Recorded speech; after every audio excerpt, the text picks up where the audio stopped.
Returning from the Amazon was one of the most exhausting and exhilarating experiences of my life.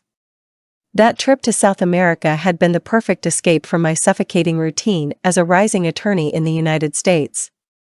After years of hard work, I'd secured a solid position at Marston Associates, and with a recent promotion offer, life finally seemed to be heading in the right direction. But since I returned, something hasn't felt right. It began with a faint itch on my left arm, just below the elbow.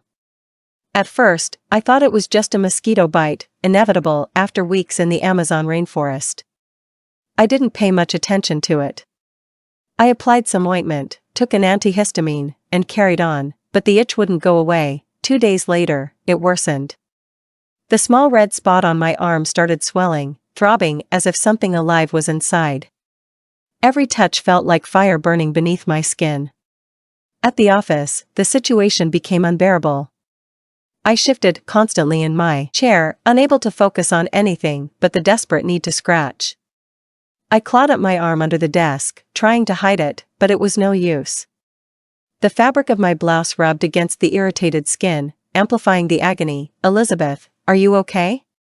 Clara, a coworker, asked. "Just an allergy, nothing serious," I lied, forcing a smile. She raised an eyebrow, clearly skeptical, but didn't press further.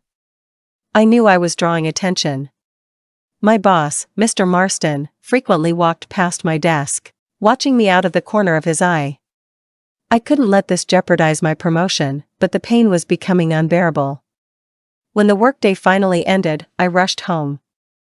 I closed the door to my apartment, dropped my bag, and went straight to the bathroom. I looked in the mirror and rolled up my sleeve. My heart froze. Where there had been a small red mark, there was now a dark swelling with a black, hardened center, like tree bark. The skin around it was cracked, oozing a yellowish liquid, with a nauseating smell. It was as if my skin was rotting before my eyes. I grabbed the strongest ointment I had, but as soon as I touched the wound, the pain exploded. I screamed, tears streaming down my face. The next morning, I went straight to the hospital. I wasn't the kind of person to wait until the last minute to seek help.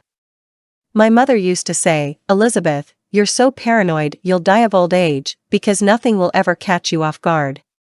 At the hospital, the doctor examined the wound with a mix of curiosity and discomfort. He called in another doctor, who then called in 2 more. They all stared at my arm like it was a nightmare brought to life. "It's a tropical disease," the doctor said after several long minutes. "We'll run some tests." They sent me home with antibiotics and painkillers, but